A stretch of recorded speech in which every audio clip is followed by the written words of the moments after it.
Welcome back, everyone. I'm thrilled to introduce my guest, Aypril Porter, today. April and I met a number of years ago in our life coach certification training. This is the first time that we're even talking, but I'm thrilled to have you on because I've been watching your work from a distance and I love what you do.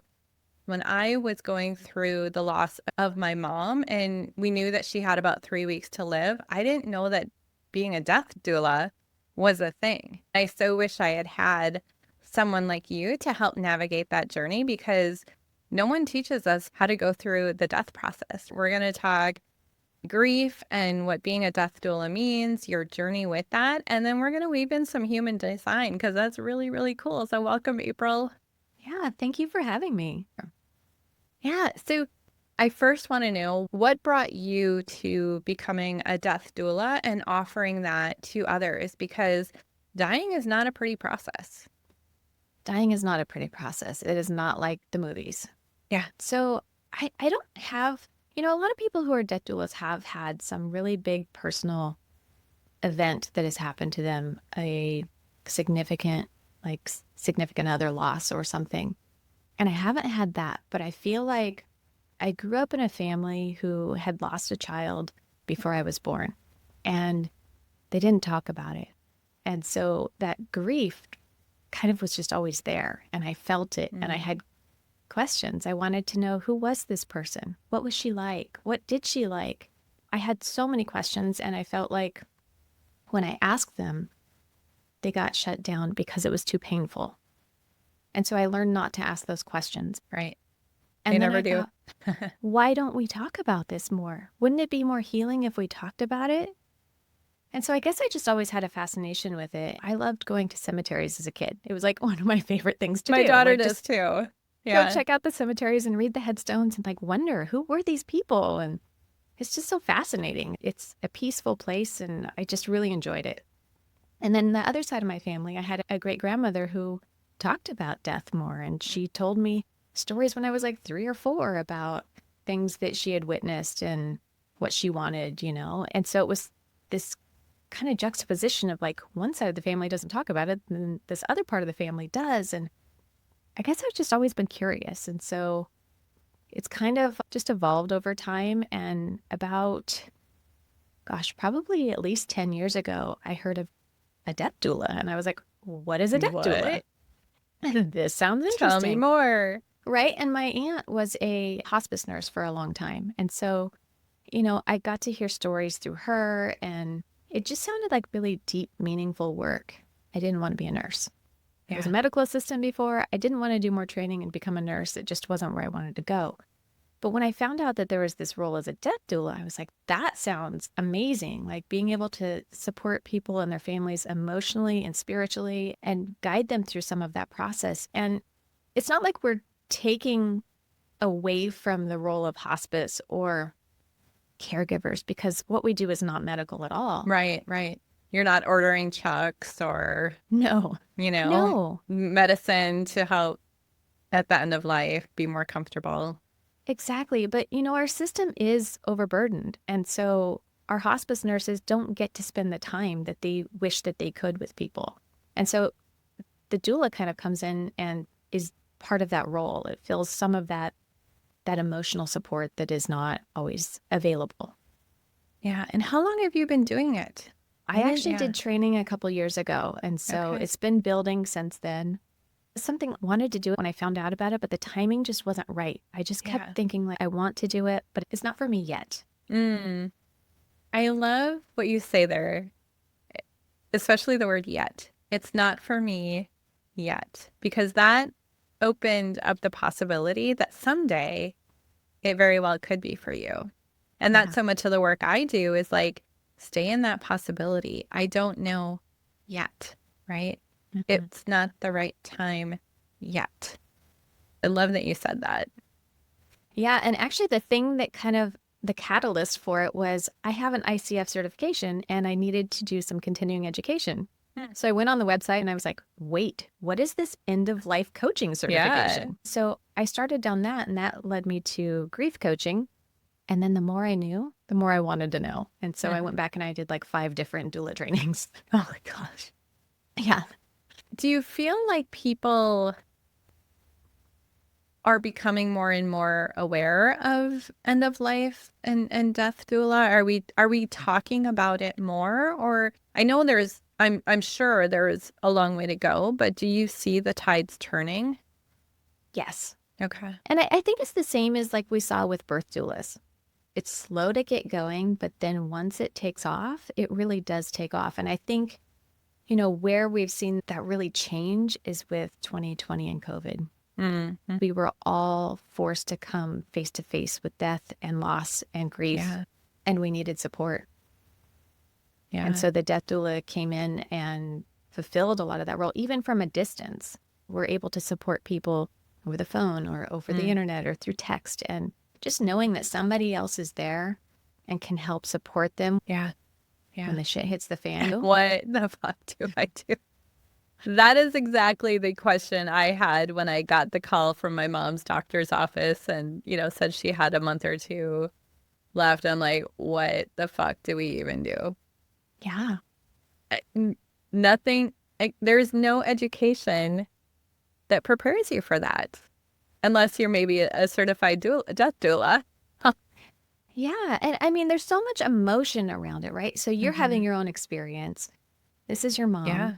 You're facing loss. You're facing, like, how do I care for this person? And Right. on top of that, we also come face to face with all of our childhood wounds Oh, yeah. and all of the dynamics that we grew up in that we thought we left. We're now confronted with them. Yeah. I don't want to go too much into my story because that's not why we're here. But those last 3 weeks, I was with my mom a lot she was in the nursing home. I call it a very brutal experience. It was brutal. It was beautiful. It was very much both of those. But I did have a contentious relationship with my mom. And for like a day or two, I was pretty annoyed with her. I don't know why. I don't remember the specifics. But then something inside me said, this is a woman who is dying. She's scared. She's going way too soon. She has so much life left inside of her, and her body is done. How can I be a compassionate human to help her through this? I very quickly had to, because I knew time was short, I had to, shift myself. But I started asking her more questions about her childhood. What was her favorite candy? And I learned so much about my mom that with all the years of shit and all of that, we hadn't taken the time to do that. And I'm like, I'm so Yeah. happy it happened, and I wish it had happened sooner. So that's my story. That's what I'll Yeah. share there. And it's a beautiful story because I think that happens a lot. We realize what's important. When time is short, we realize what's important. I think until you're faced with something as monumental as loss of a loved one or a scary health diagnosis for yourself, you don't feel it in your body. Intellectually, I get it. But until it's made real, and then you're like, oh shit. Yeah. Yeah, I would love to know, is there anything, like you said, since 3 or 4, you have been really interested in cemeteries and death and wanting to learn more. But going through the certification, did you learn anything that surprised you? Was just like, whoa, I never even thought about that. That's a good question. I might have to sit with that for a minute. Yeah, But, absolutely. before we did the life coaching training, I did nutrition. And then before that, I was a medical assistant. So I've been around the medical world a fair amount and health and wellness. So there's a lot of that was like, oh, yeah, that makes sense. Like, that wasn't a surprise. But I think it's more of the relationship dynamics Mm. and how so much of that comes back around. Like we just talked about, those Yeah, childhood yeah. wounds and all of that stuff. I think that was more of the like, whoa, this is a huge opportunity, a huge gift if we choose to see it that way. Mm-hmm. And it's not always, I will say that. Like sometimes it Yep, just doesn't resolve, and that's okay too. I work with people in that absolutely. capacity too. And it's I guess it's just realizing that we're all just flawed humans and we're doing the best that we can. How often do we have to be reminded of that? Daily. daily, sometimes hourly. I am doing the best I can. I am a flawed human being. How can I show myself as much grace and compassion as I would for anyone else? Exactly. A lot of my work is around people that have this vision, this desire for more. I call it world changing, but when I say that, it can be the small ripples, it can be the large ripples, right? But this desire for more, but we get in our way. And you had said I wasn't ready yet. And I would love to hear more about your personal experiences of how did you get out of your way? How did you know it was quote unquote the right time? That's a good question. I think I felt a fear of death. Even Mm-hmm. though I was always curious about it, it had this veil around it where it felt so mysterious and Mm-hmm. like wild and unpredictable that it was scary. Yeah. I've had instances throughout my life where I've had scary, health things, and it's like, oh, that's scary. And, Yeah, yeah. Now what? and sometimes it's like looking back, like when you're younger, you're like, oh, yeah, it's fine. I'll be fine, whatever. And then you look back and you're like, oh my God, I didn't die. Yeah, You know, I made like, it how did I through. not die? And so then you get older and you start to realize, like, my time is actually finite. Mm, And mm. what am I going to do with it? Yeah. And I think I wasn't ready yet to dive into what that fear meant. What did you learn through the process of diving into that fear? What did you learn about yourself? I learned about trusting my intuition, Oh, about I trusting love that. myself, about quieting the noise of the world, of the commercials, of all the shit that's out there that's telling you that you're going to die, you're unhealthy, you have all Mm, these mm-hmm, problems. mm-hmm. Because it's easy when you go into a depleted state to feel like, oh my gosh, what's next? Yeah. Am I going to get the next thing? And then is that going to take me out? But when we stop and we like come back to our bodies and we really focus on like, what is true for me? And how does this body actually feel? What is happening in my body? Because my body is different than all the other millions of bodies that are out there.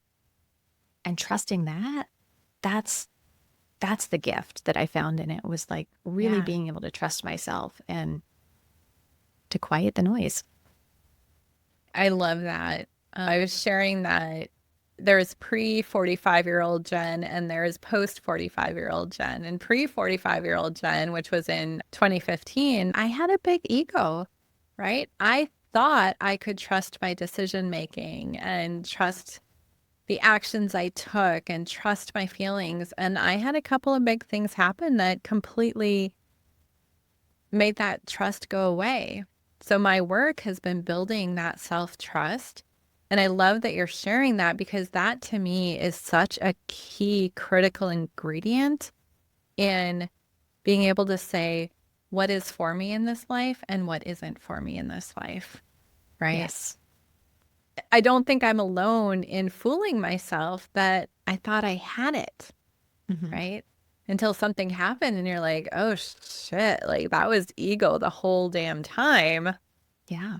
Now I have to rebuild. And I actually love that this happened because I got to define self trust for me, Mm-hmm. right? Where do you see that self trust playing out? You're a couple years past the certification. You are now a fully certified death doula. But where does that self trust come up for you in other aspects of your life? It. I think it comes up in all areas of life. Like I was mentioning in health, but it can also come up in supporting a client, Mm. and even making that first contact with a client. Sometimes, like this is a good fit or this is not a good Oh, fit. yeah. And before, so let me say, human design found me in 2015. And since then, it has changed my life. And that's part of trusting my intuition too, was I love aligning that. with my design and understanding that I didn't have to do things like everyone else was. But before, it felt like I had to say yes. Mm. I had to Hmm. say yes to what came my way because sometimes as a projector, it feels like nothing comes your way, Yeah, I'm but sure. waiting for that invitation. Yep. But I think there was this need to prove, right? Like I can do it. take it on, do more, don't say no, do it all by myself. And that's kind of a trauma response too, right? Like I can't trust anyone, so I have to do it all myself. Absolutely. And so it was learning to trust myself and that I could make good decisions for myself, but also learning to trust other people. 1,000%. So you had a slightly pivotal 2015 as well. I did. I love that. I didn't know that we shared that. For those who don't know what human design even is, can you give like just a brief overview of what that is and then what you are and how that shows up in your life and work? Yeah. So human design is a system that is based off of other systems. So it's a compilation of, or a synthesis of, the I Ching, the Kabbalah, the chakra system, quantum physics, quantum mechanics, and astrology. So it's based on your birth date, time, and place. You plug it into a calculator, you get this chart. It looks like all these geometric shapes and lines and numbers, and you're like, what the fuck do I do with that?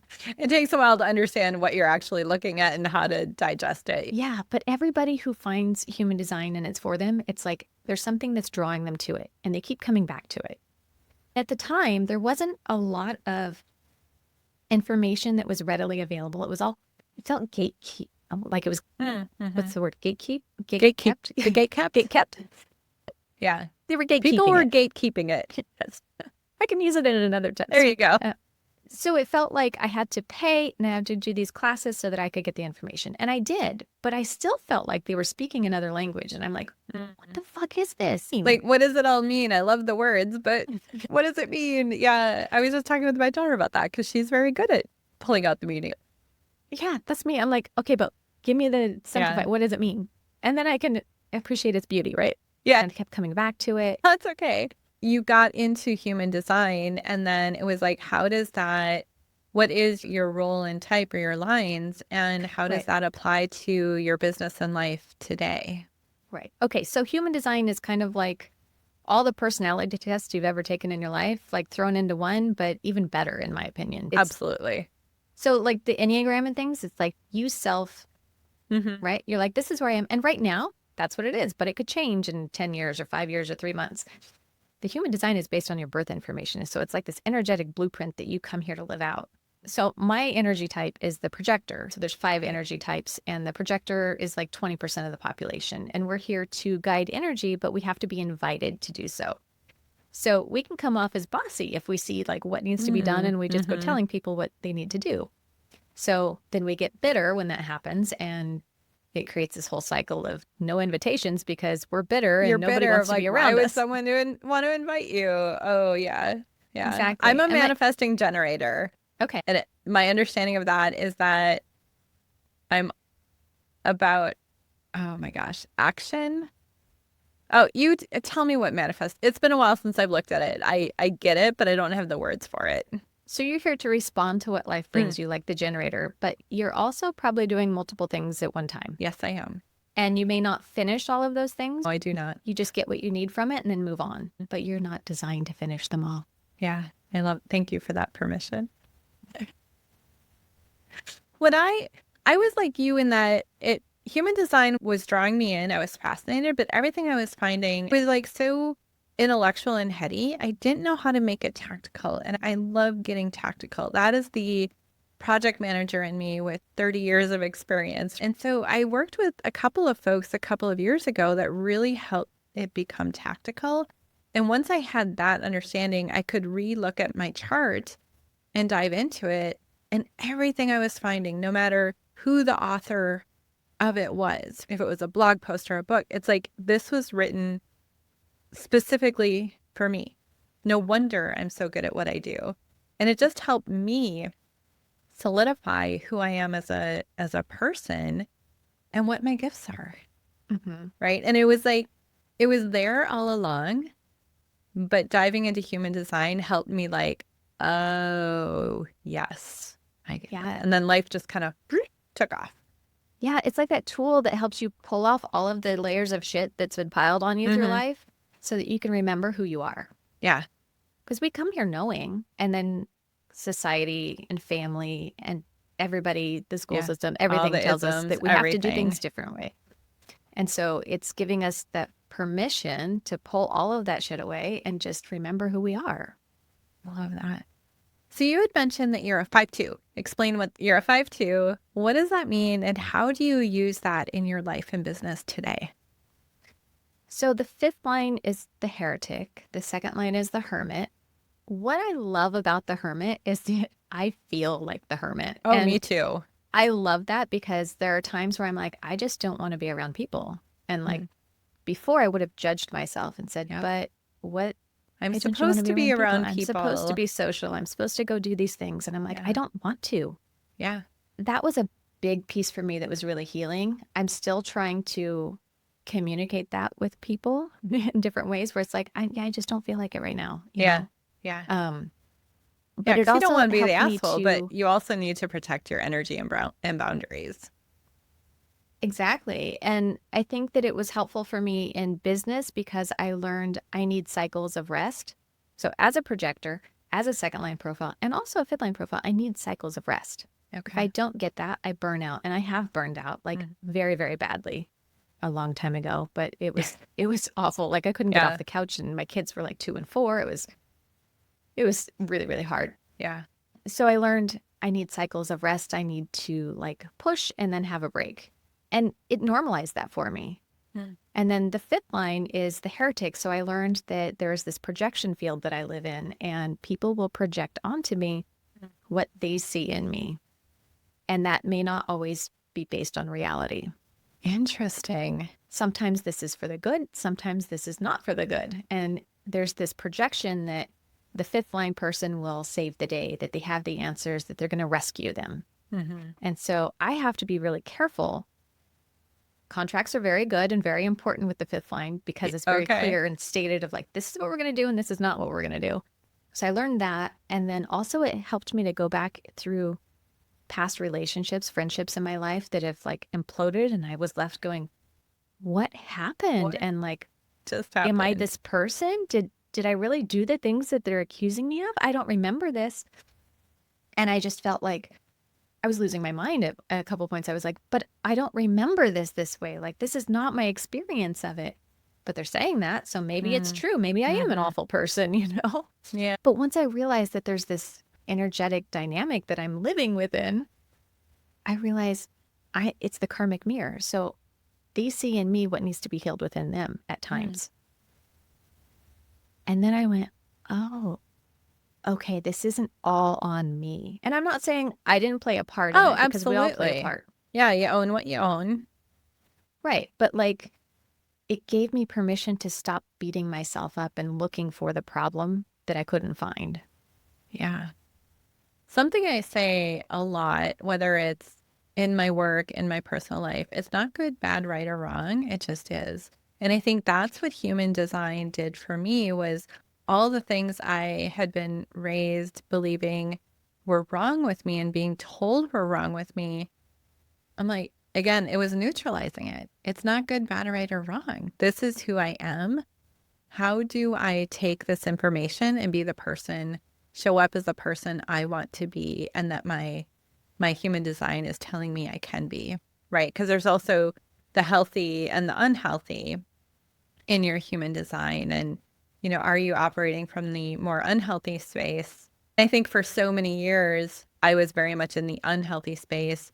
And that's become my work is how do I move into that healthy space from my relationship with myself, my relationship with others, the work that I do, how I show up every day. Yeah. I've watched your transformation Oh, over the last few years and yeah. I'm just like rooting you on the whole time. Oh, I'm like, thank you. yes, I love it. I love it because it's like you said, the role model is the embodiment of who you are. Yeah.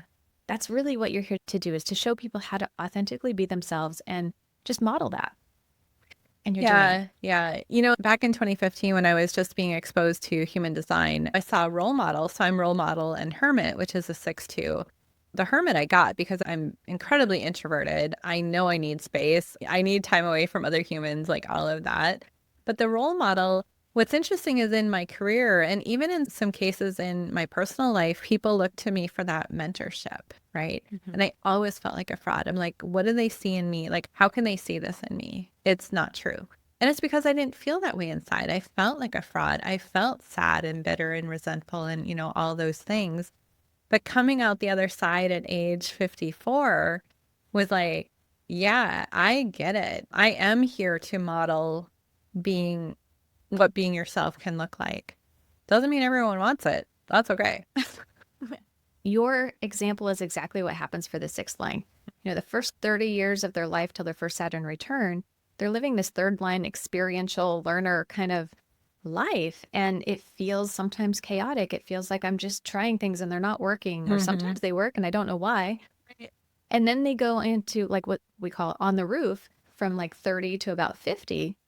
And in that time, they even go more inward. And it's like the time to reflect and process all that they've learned so that they can figure out what's next.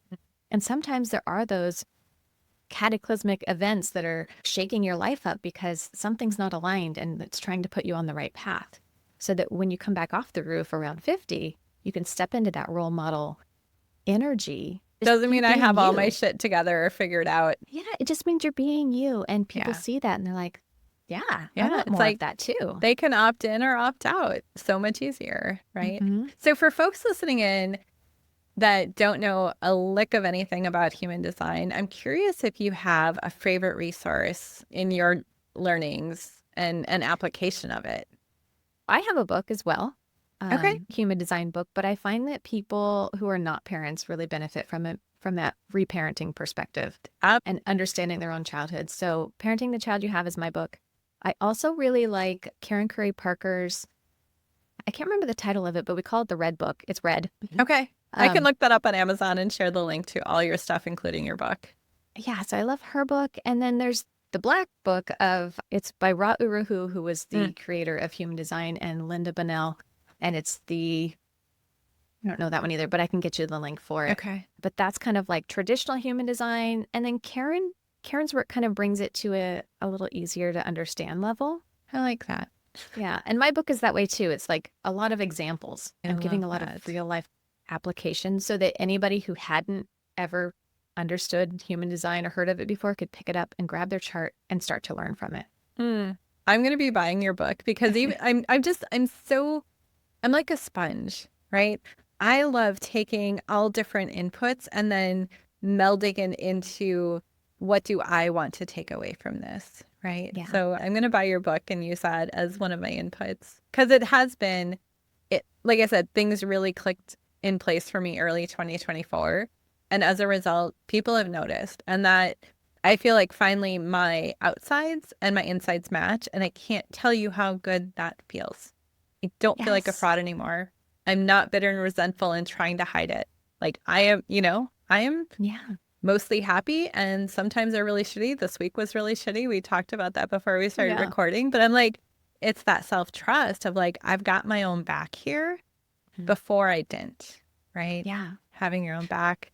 Yeah. And I actually worked for about a year for a company doing mental health coaching, and it was very much like science-based, only approved resources. And it was great.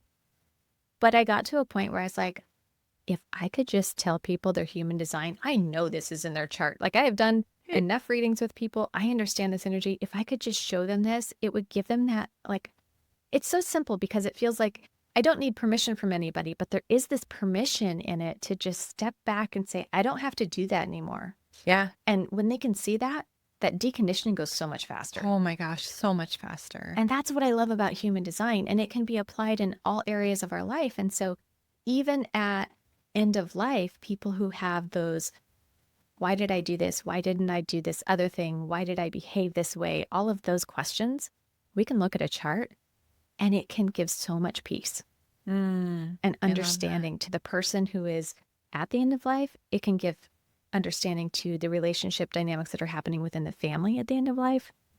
I just find that it applies to so much. It's everything. You're making me want to pull my mom's chart and dive into it. Yeah. It's really fascinating. Interesting, and it can be really healing to understand, like, oh, that conflict that I always felt, or we always pushed each other's buttons in a certain way, you can see it in a chart. And then once you can see it, you go, it's not personal. Right. It's energetic. Right. It's neutral. So as we wrap up here, when you look ahead to the next year, which at time of recording is 2025, What are you excited about? What do you want to bring more of into the world or less of? And by world, I mean you can go macro, you can go Yeah. micro, right? Yeah. I think for a long time I've fought putting myself in a box and being Mm-hmm. limited by things. So I've like, I want to do this and I want to do that, which is how I have like 2,900 certifications. Okay. But now I'm at the point where I'm like, I really just want to focus on relationships, reparenting, human design, and that end of life work too, of how do we Yeah. heal and support those relationships. It comes back to that inner child work again, but surrounding it all with human design. Yeah. I love that. Like human design's the tool, it's a resource, but it's not the only thing. It's really Mm-hmm. about the relationships and the people. Yeah. Well, and I can't think of I mean, there's many noble professions. I feel like the work that you do is right up there. Again, having experienced my mom going through it firsthand, I was with her through a lot of it. Just seeing that dying process and what it does to the person, the relationships, the people that are coming. I almost can't think of a more noble thing to help people on that journey. Because going back to what you said around fear, like death is scary, right? For many people, not for all, but you It know, is. you don't want to And think about your own mortality. yeah, and I feel honored when I get to support Mhm. people at that time. And, coming face to face with it on a more regular basis, doing this work, it kind of changes the fear. You just Yeah. realize that it's a part of life. And Mhm. it also makes you hold every day, every moment a little more compassionately and engaged because you're like, I don't know if tomorrow's going to be Yeah. here. It makes you have more of those moments where you realize today might be the last day. What am I going to do with it? Who do I want to make sure knows I love them? Yeah. That's what I always think about as my kids leave or I leave or my husband, or we call them family, but our friends that are basically family.